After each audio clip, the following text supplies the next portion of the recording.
Pemberontakan Andi Aziz merupakan salah satu peristiwa penting dalam sejarah Indonesia yang terjadi pada 5 April 1950 di Makassar, Sulawesi Selatan. Pemberontakan ini dipimpin oleh Kapten Andi Aziz, seorang perwira Koninklijk Nederlands Indische Leger (KNIL), yang kemudian bergabung dengan Tentara Republik Indonesia Serikat (RIS). Konflik ini berawal dari ketidakpuasan kelompok pro-federal terhadap upaya pemerintah RIS untuk melebur negara Indonesia Timur (NIT) ke dalam Negara Kesatuan Republik Indonesia (NKRI). Ketegangan meningkat ketika pasukan EKS KNIL yang masih memiliki pengaruh kuat di Makassar menolak kehadiran pasukan TNI yang dikirim oleh pemerintah pusat. Pada akhirnya, Andi Aziz dan pasukannya melancarkan serangan terhadap markas TNI dan institusi pemerintahan di Makassar. Sebelum melangkah lebih jauh, berikut profil Kapten Abdul Andi Aziz.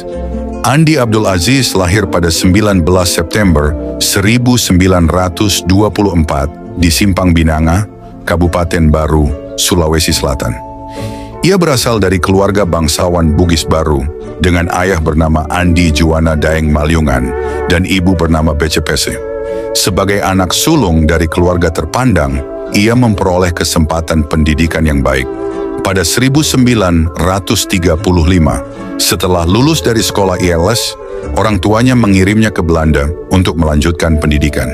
Di sana, ia memasuki Lagere School dan menyelesaikan pendidikan menengahnya. Cita-citanya untuk menjadi tentara semakin kuat, terutama setelah Perang Dunia Kedua pecah. Setelah menyelesaikan sekolah menengah, Andi Aziz memutuskan untuk bergabung dengan Koninklijke Leger, KL, Tentara Kerajaan Belanda.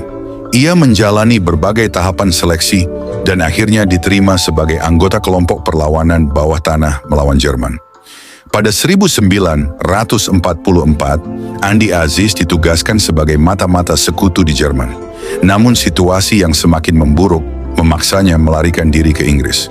Di sana, ia menjalani pendidikan militer intensif, termasuk pelatihan sebagai pasukan khusus Special Troops dan The Red Capped First Allied Paratroop Division.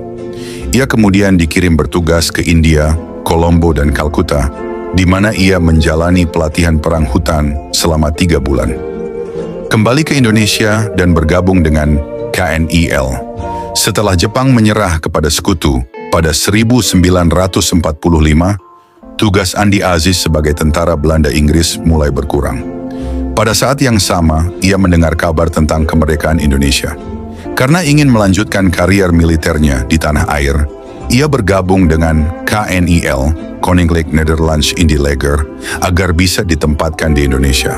Pada 1946, sekembalinya ke Indonesia, ia diterima bekerja di Kepolisian Jakarta.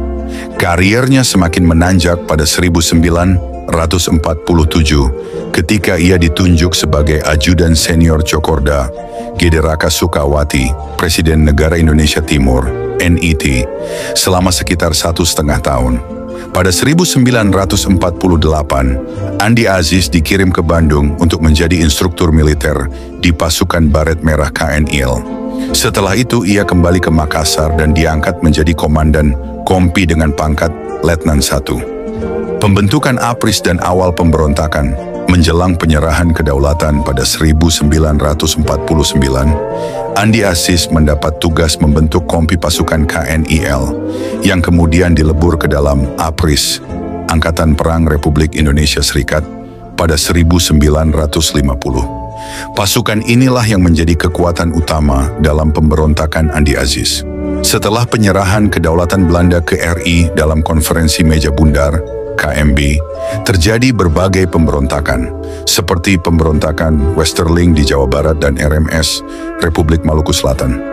Konflik ini berakar pada perbedaan visi antara golongan federalis yang ingin mempertahankan negara bagian dan golongan unitaris yang menginginkan Indonesia sebagai negara kesatuan.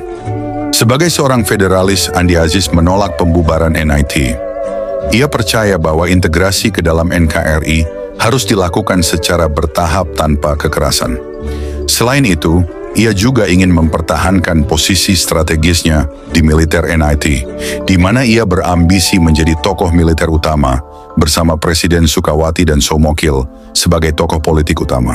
Pada 1950, Andi Aziz memimpin pemberontakan dengan menahan pasukan Batalion Worang agar tidak menduduki Makassar.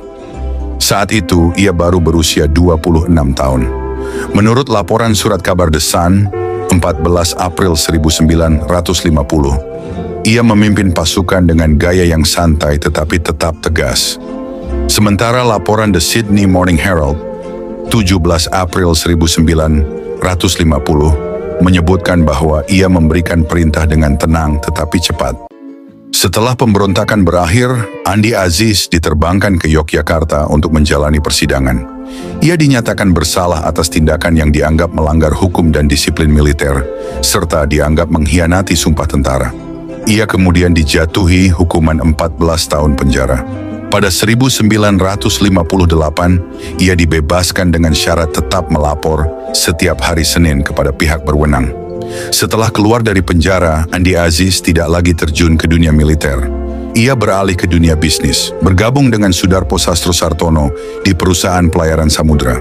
Pada 1984, Andi Aziz meninggal dunia di Rumah Sakit Husada, Jakarta, akibat penyakit jantung. Ia meninggalkan seorang istri yang dinikahinya 2 tahun sebelum pemberontakan terjadi. Saudara, berikut kilas balik kronologi pemberontakan Kapten Andi Aziz yang terjadi 75 tahun lalu di Makassar.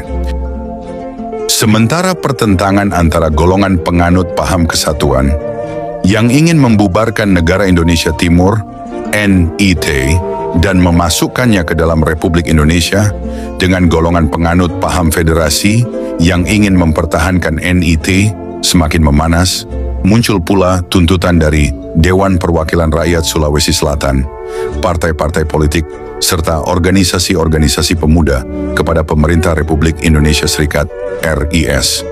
Mereka meminta agar pasukan TNI segera didatangkan ke Indonesia Timur, terutama Sulawesi, guna menjaga dan memulihkan keamanan. Dalam situasi tersebut, pada 30 Maret 1950, Letnan KNIL Andi Aziz bersama pasukannya di Makassar secara resmi masuk ke dalam Angkatan Perang Republik Indonesia Serikat, APRIS, atas kemauannya sendiri. Pada hari yang sama, Andi Aziz dinaikkan pangkatnya menjadi Kapten APRIS. Peristiwa ini menimbulkan beragam reaksi. Bagi golongan unitaris Republikan di Sulawesi, langkah ini menimbulkan keraguan dan kekhawatiran. Mereka khawatir Andi Aziz dan pasukannya di kemudian hari akan mengingkari janji serta sumpahnya sebagai anggota APRIS dan kembali diperalat oleh Belanda untuk mengacau keadaan. Sementara itu, bagi pasukan Kesatuan Gerilya Sulawesi Selatan, penerimaan Andi Aziz ke dalam APRIS menimbulkan kekecewaan mendalam. Mereka merasa bahwa tentara KNIL yang pada masa revolusi kemerdekaan membantu Belanda memerangi Republik Indonesia dan membunuh ratusan ribu rakyat Indonesia dengan kejam, justru diterima masuk APRIS dengan kenaikan pangkat serta jaminan yang baik. Sebaliknya, mereka yang sejak revolusi kemerdekaan telah berjuang mati-matian melawan Belanda dengan mengorbankan harta benda dan mempertaruhkan jiwa raga, belum juga diterima masuk TNI APRIS oleh pemerintah Republik Indonesia Serikat. Kebijakan pemerintah Republik Indonesia Serikat menerima Andi Aziz dan pasukannya ke dalam APRIS ternyata tidak membawa perbaikan kondisi. Justru sebaliknya, keadaan di Sulawesi, terutama di Makassar, semakin memburuk. Menteri Kehakiman Negara Indonesia Timur Dr. Soemokil secara aktif melakukan penangkapan terhadap para pemimpin bekas pejuang. Sementara itu di Makassar dan sekitarnya, hampir setiap hari terjadi pertempuran dan perkelahian antara anggota gerilyawan KGSS dan anggota KNIL, serta anggota Barisan Polisi Negara BPN. Pada saat itu terdapat dua aliran dalam menyikapi kedatangan TNI di negara Indonesia Timur. Aliran pertama menginginkan agar pasukan TNI yang menjadi inti dari APRIS segera didatangkan ke Indonesia Timur untuk menjaga keamanan, serta agar pasukan gerilyawan yang tergabung dalam Kesatuan Gerilyawan Sulawesi Selatan, KGSS, segera diterima menjadi bagian dari TNI atau APRIS. Aliran kedua menolak kehadiran pasukan APRIS yang berasal dari TNI di Sulawesi, karena khawatir mereka akan membalas dendam terhadap golongan yang pernah menjadi kaki tangan Belanda selama revolusi dan menentang perjuangan kemerdekaan. Aliran pertama berasal dari golongan unitaris republikan, sedangkan aliran kedua berasal dari golongan federalis yang ingin mempertahankan negara Indonesia Timur dengan mati-matian. Pertentangan antara kedua kubu semakin memanas. Tentara KNIL yang jumlahnya masih ribuan di Makassar dan memiliki persenjataan lengkap semakin menunjukkan kesombongan dan arogansinya. Mereka berpatroli dengan senjata lengkap, membusungkan dada di tengah kota. Sementara itu, jumlah pasukan APRIS yang berasal dari TNI dan mantan pejuang masih sangat sedikit. Ketakutan golongan unitaris Republikan terhadap Andi Aziz dan pasukannya terbukti benar. Tanpa diduga, pada Rabu, 5 April 1950, subuh hari, Andi Aziz dan pasukannya tiba-tiba menyerang tangsi TNI APRIS di Klaperlaan, Jalan Monginsidi, serta staf kuartir APRIS di Konenlaan, Jalan Guntur. Para perwira APRIS termasuk Letkol Mokoginta ditangkap. Pasukan TNI yang diserang melakukan perlawanan sengit di bawah pimpinan Letnan Andi Sapada.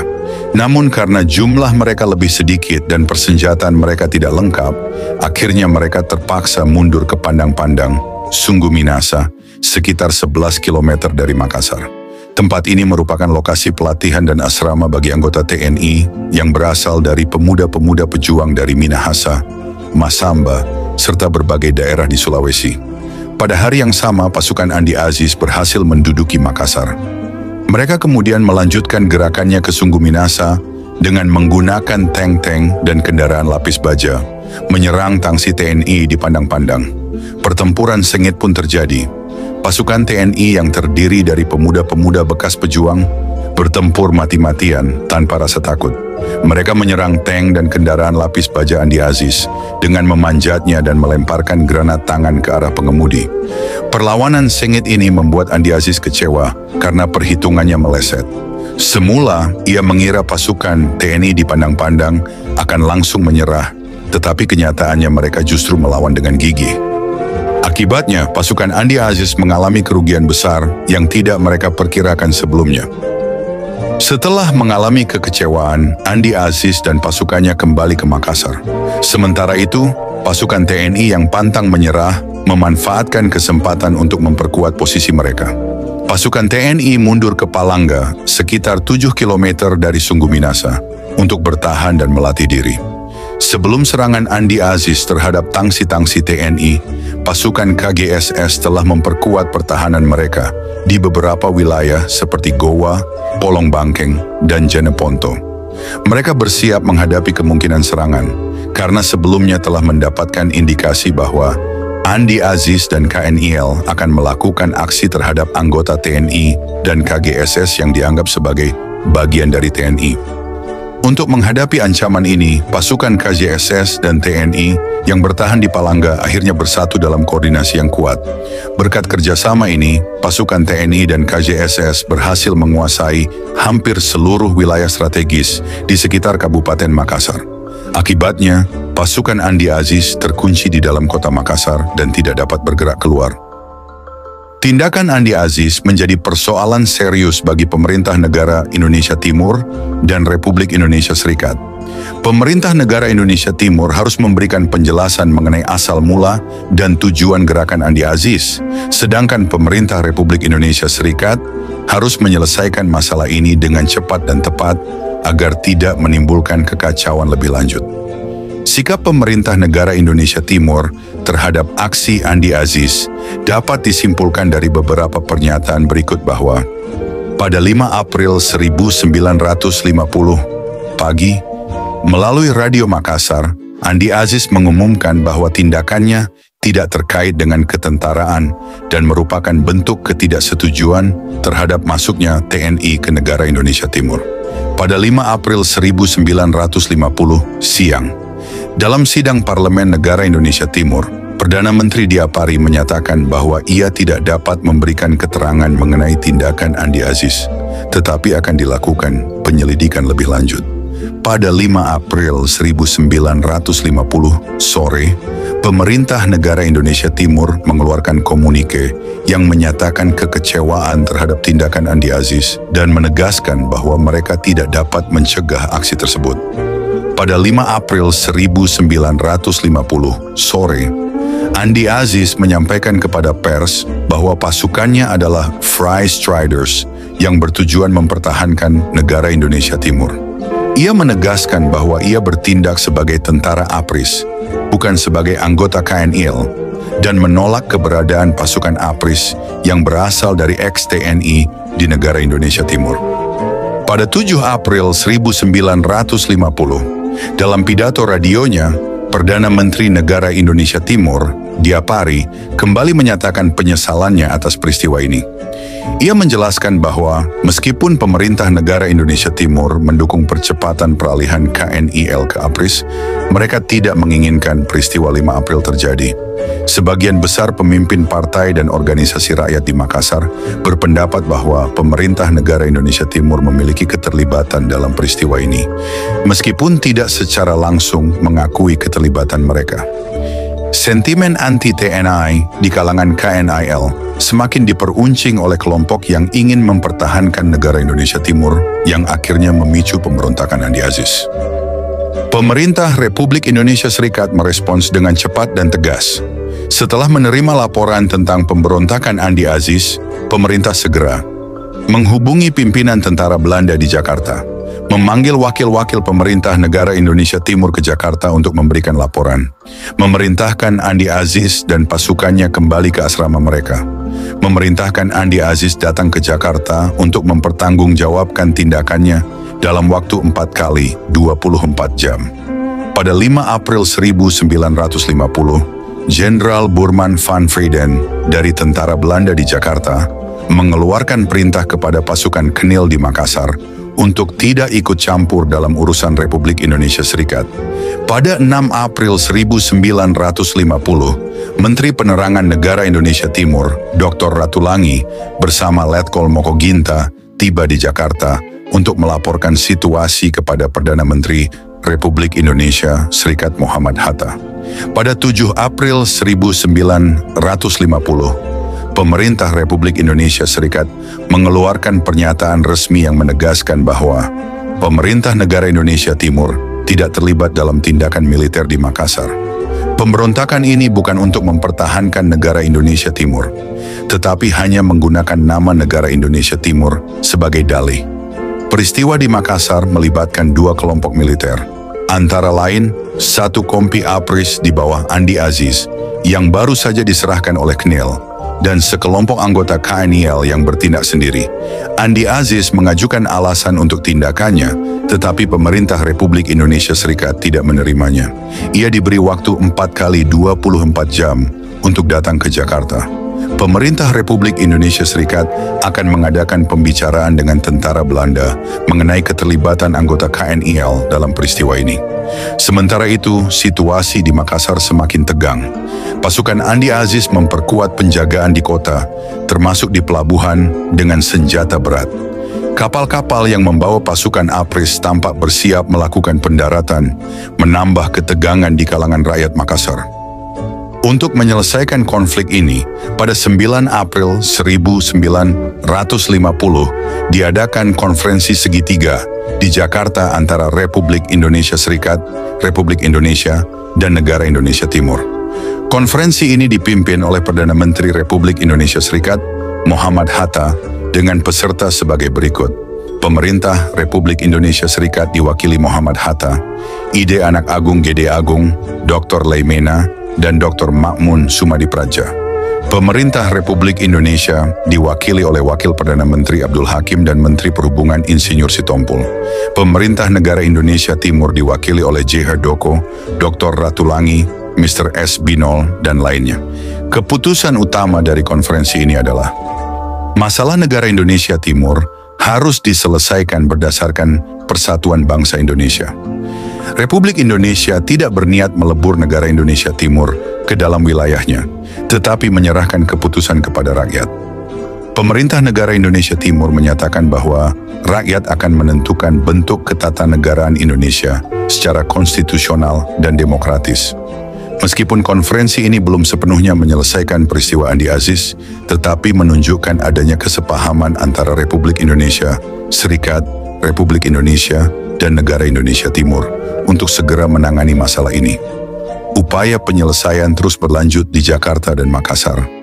Letkol Moko Ginta dan pemerintah negara Indonesia Timur berusaha meyakinkan Andi Aziz untuk segera berangkat ke Jakarta sebelum batas waktu yang diberikan pemerintah Republik Indonesia Serikat habis. Pemerintah Republik Indonesia Serikat juga berusaha meredakan ketegangan dengan menyiarkan pidato-pidato melalui Radio Jakarta.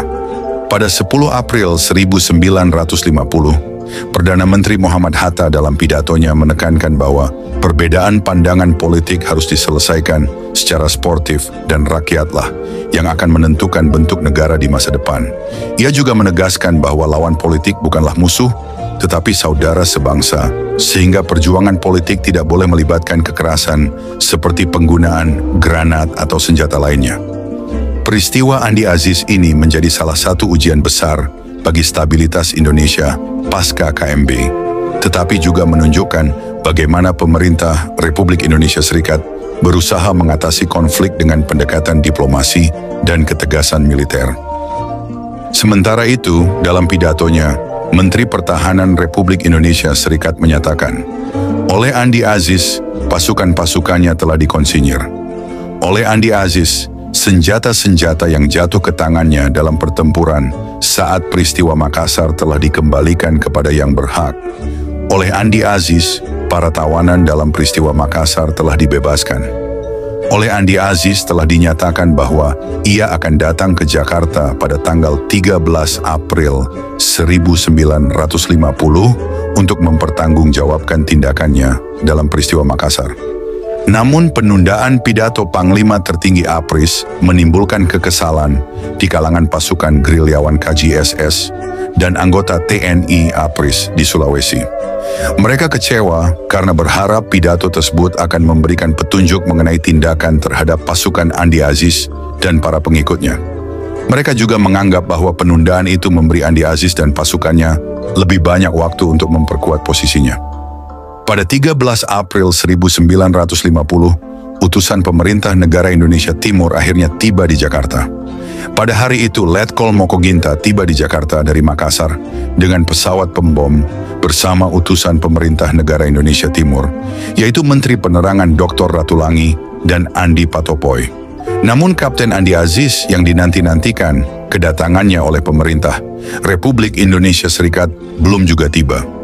Setelah Letkol Moko Ginta dan utusan pemerintah negara Indonesia Timur menyampaikan laporan mereka kepada pemerintah Republik Indonesia Serikat, serta setelah Presiden Soekarno selesai berbicara dengan Menteri Pertahanan Republik Indonesia Serikat, akhirnya diputuskan bahwa Letkol Moko Ginta dikirim kembali ke Makassar untuk menghubungi Andi Aziz, menegaskan bahwa sikap pimpinan APRIS terhadap tindakannya tidak berubah. Andi Aziz tetap diperintahkan untuk memenuhi 4 syarat yang telah diberikan kepadanya sebelum batas waktu ultimatum berakhir. Jika syarat ini tidak dipenuhi, Panglima Tertinggi akan menyampaikan pidato yang sebelumnya ditunda pada 11 April.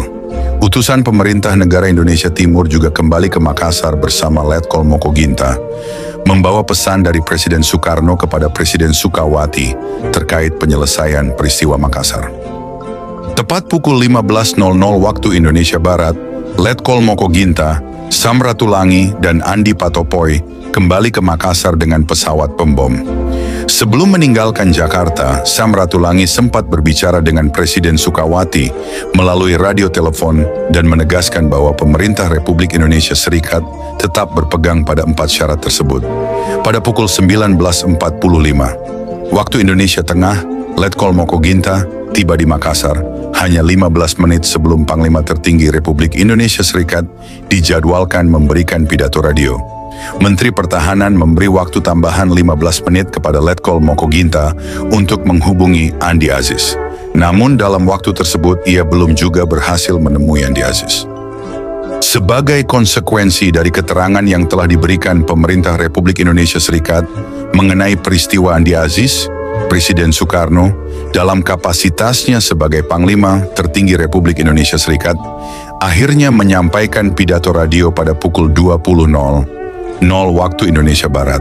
Berikut teks pidato Soekarno selaku Panglima tertinggi Republik Indonesia Serikat, saudara-saudara anggota Angkatan Perang Republik Indonesia Serikat.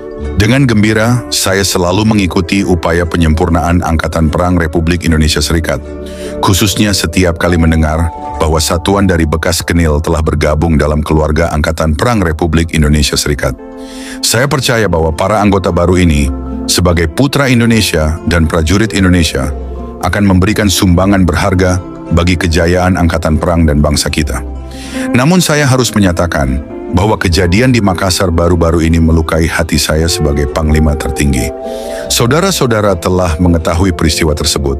Seorang perwira Indonesia yang baru beberapa hari sebelumnya menyatakan kesetiaannya kepada hukum negara dan hukum militer justru memimpin tindakan yang mengguncangkan kepercayaan rakyat terhadap angkatan perangnya.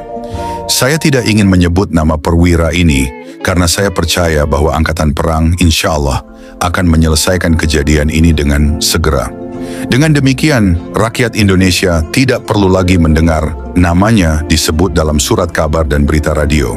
Perwira ini telah mengajak prajurit yang dipercayakan kepadanya, serta sejumlah orang Indonesia dalam KNIL, untuk menggunakan senjata yang dipercayakan kepadanya, termasuk senjata dan alat-alat yang masih berada di bawah tanggung jawab pimpinan tentara Belanda.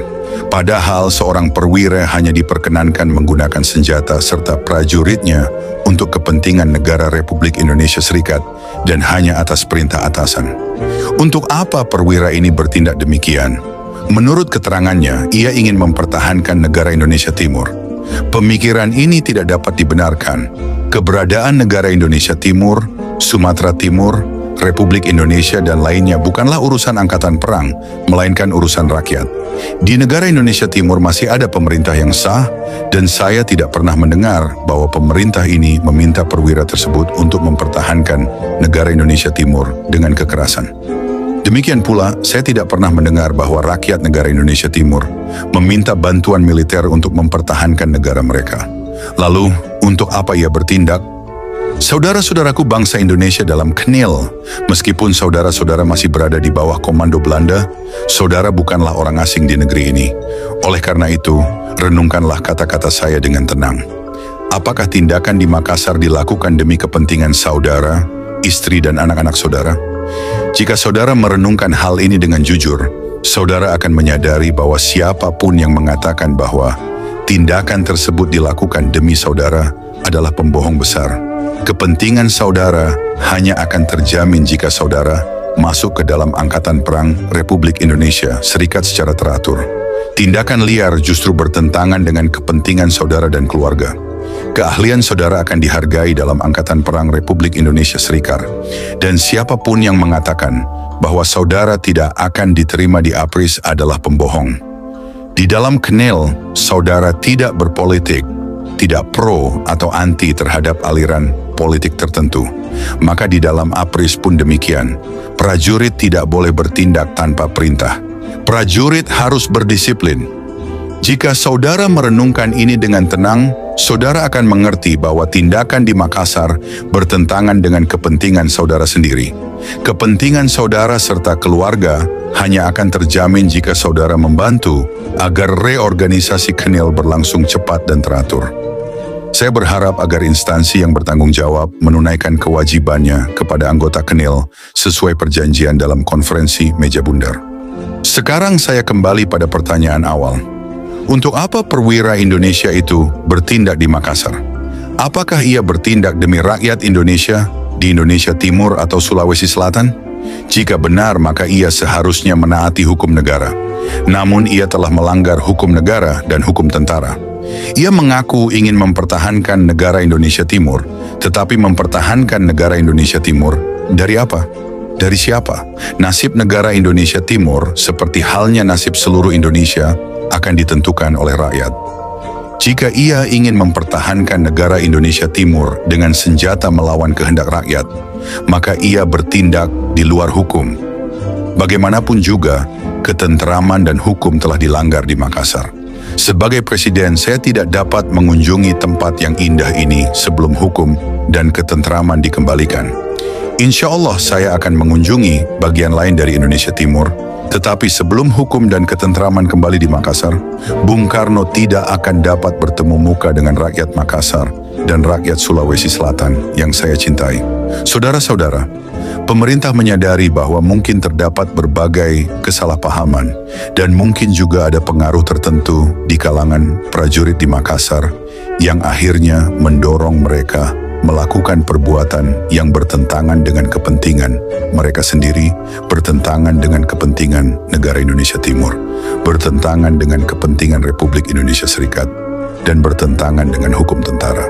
Terutama pemerintah memahami bahwa banyak prajurit yang terlibat dalam peristiwa Makassar ini hanya ikut serta karena dihasut, menerima informasi yang salah, atau bahkan dipaksa. Hal ini akan diperhatikan dengan serius jika mereka segera kembali dari langkah yang salah itu.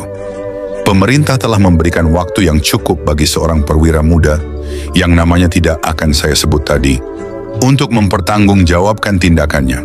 Waktu itu telah berlalu. Sekarang sebagai Presiden Republik Indonesia Serikat dan sebagai Panglima Tertinggi Angkatan Perang Republik Indonesia Serikat, saya menyatakan bahwa dia adalah pemberontak terhadap kekuasaan pemerintah Republik Indonesia Serikat. Saya percaya bahwa pemerintah negara Indonesia Timur akan memperlakukannya sebagai seseorang yang memegang kekuasaan secara tidak sah.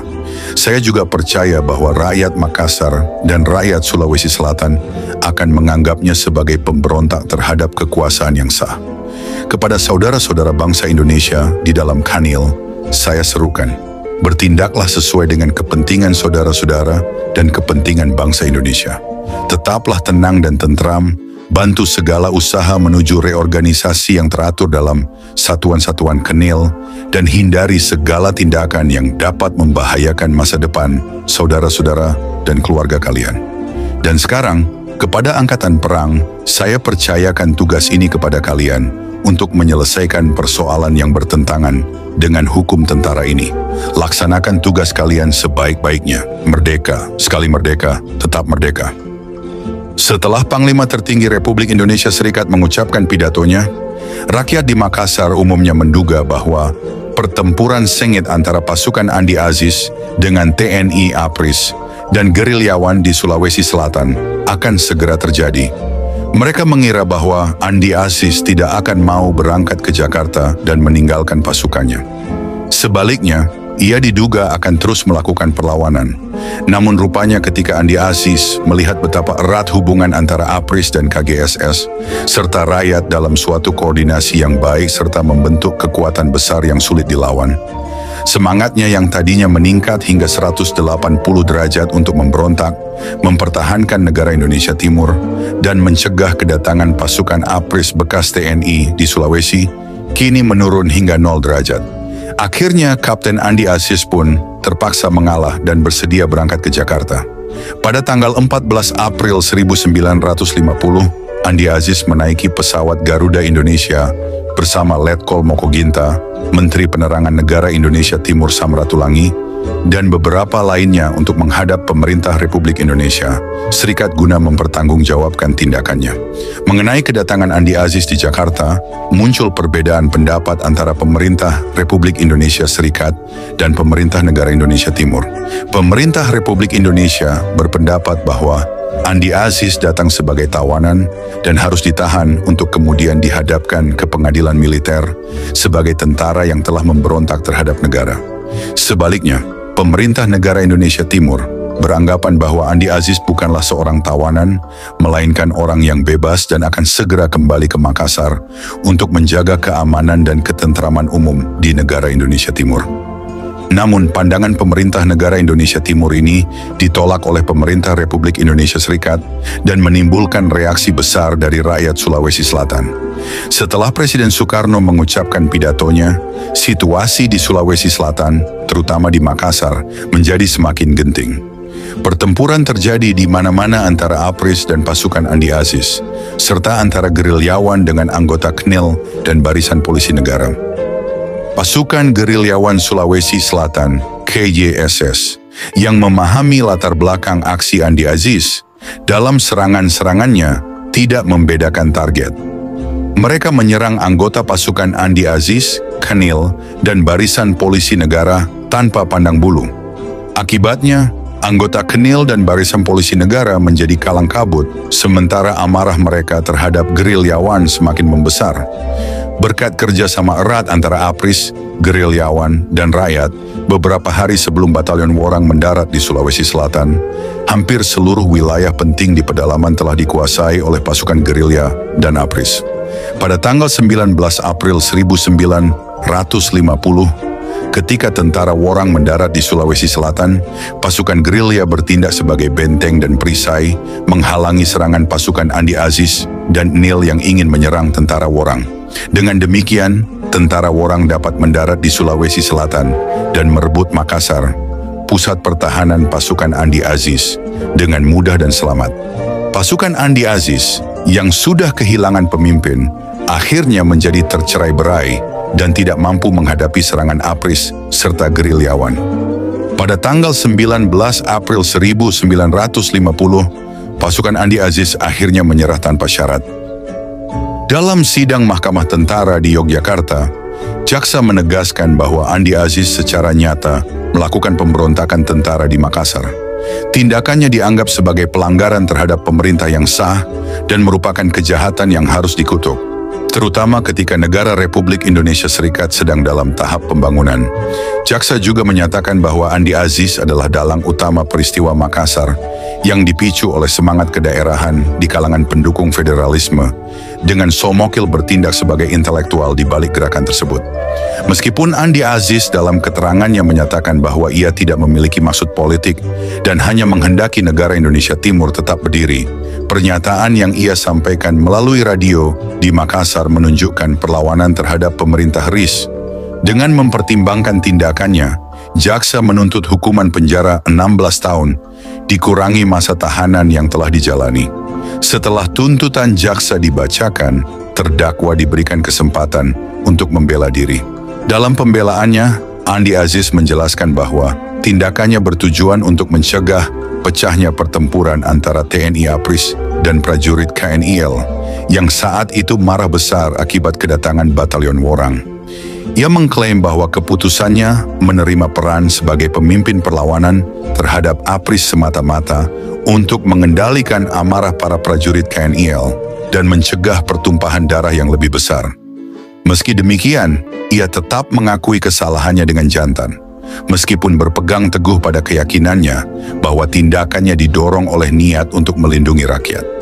Setelah mempertimbangkan berbagai aspek, Mahkamah Tentara menjatuhkan hukuman penjara 14 tahun kepada Andi Aziz dengan pemotongan masa tahanan.